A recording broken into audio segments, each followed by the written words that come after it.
Thank you, Mr. Ruggles. Our next speaker is Jason Nafziger. He'll be followed by Mitchell Ruggles. Good evening, Council. I'm not a police officer. I'm not a DA prosecutor. I am a former Marine, served for 4 years. I run a successful construction business today, even in these economic times. I'm also a medical marijuana user due to injuries I suffered while serving my country. The thing about the war on drugs, I know all about war. I'm an expert. There's casualties in war. There's collateral damage anytime you have war. Here's the collateral damage on this war on drugs. I have 28 testimonies under affidavits, and we got more coming, of all the police abuse that happens in these raids. I can tell you it infuriates me, and that's the honest truth. Let me just read you one of these affidavits. This is from, at the time, an 11-year-old child. On June 4th, 2007, I was 11 years old.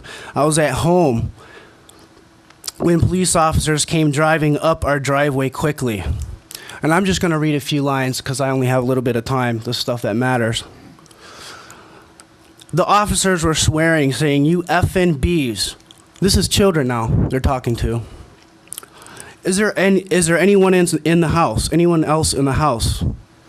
We answered, "Yes, there's a baby sleeping in the back room." They went to the back room where the 2-year-old baby was sleeping and kicked the bed at gunpoint and said, "Get the F up."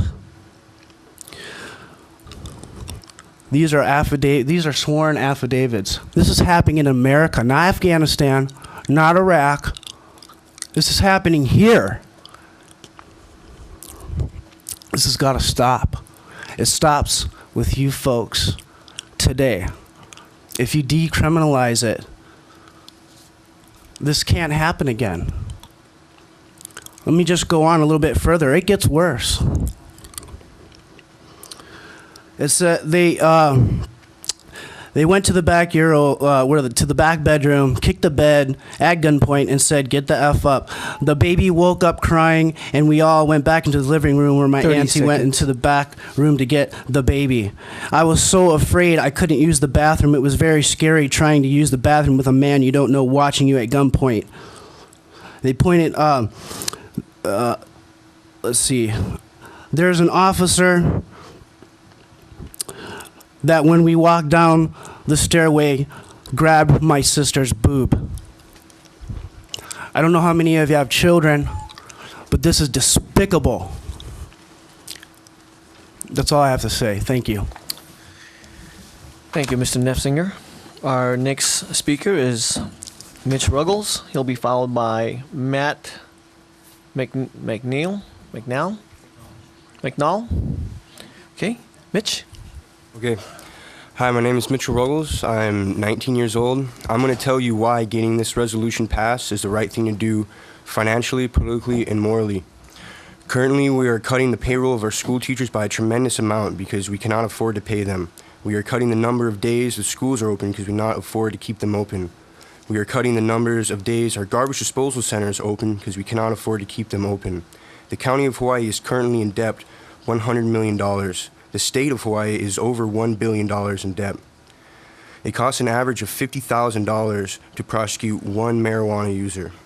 There have been 230 people arrested in the past 6 months in our county alone for marijuana.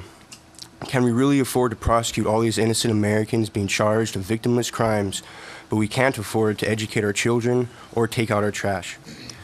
I think everyone here knows the correct answer to that. From a political standpoint, we, the people of the Big Island, have already voted in the lowest priority law. The police and prosecutors have made it clear that they do not think that they have to follow the will of the people. Maybe if we made them share the burden of their frivolous and disobedient prosecutions, they would think twice. By passing this law, it would be a good demonstration of how you, the county council, are for the will of the people of the Big Island. And finally, from a moral standpoint, it is absolutely wrong that not only to ruin the lives of the thousands of victimless pot users, but all of their families and loved ones. You see, when you throw a person in prison for using marijuana, you not only ruin their lives, but the lives of their children, their brothers, their sisters, and moms and dads. But also when you throw one parent in prison, it almost always leaves the other parent ending up on welfare, further burdening the state. I would also like to use the rest of my time to address you, Miss Naomi Beeson. I noticed you're drinking a Pepsi Cola, highly addictive drug. Mr. Enriquez, you are drinking coffee, another highly addictive drug. Well, maybe not, but everybody in this room drinks coffee. I know that. No, maybe not. Okay. Lots of people drink coffee, and it's a very addictive drug. And by not passing this, whatever you want to call it, law or whatever, you're saying that you deserve to go to prison for being a drug addict. Because if you want to throw other people in prison for being a drug addict, look at yourselves. Everyone in this room is addicted to something, whether it be soda, coffee, caffeine, ice cream, anything. Everyone is an addicted drug addict. Okay, that's all I have to say. Thanks, Mitch. Thank you. Okay, our next speaker will be Matt McNall. He'll be followed by Jennifer Ruggles. County Council, thank you for having me today. I'm a student at the University of Hawaii Hilo studying philosophy, and I'm not a user of marijuana, but I do know that marijuana is an unavoidable part of our culture on this island. In spite of all the money and effort that has been put into its abolishment, it is not going away. I've been very exposed to its use and can honestly say that its users are not violating any of my moral values, certainly not any that warrant imprisonment. Laws should be the reflection of the ethics and the will of the people, and I have never, or very rarely, met someone who truly believes that people who smoke marijuana belong in jail. This is an opportunity to correct an unjust law and be an example to the politicians countrywide by upholding the will of the public. I hear a lot of people talking today about alcohol and cigarettes. I think it's funny that we're addressing this so much because we're categorizing with marijuana and they're legal. Let's treat this problem as what it is. It's a health issue, and these people are not criminals. It astounds me to think that we waste money on the prosecution of these people. I encourage programs like Weed and Seed to continue providing positive role models for our youth. This is what we need to control this substance, not criminal prosecution. Let's focus on education. Thank you. Thank you, Matt. Our next speaker is Jennifer Ruggles. Jennifer,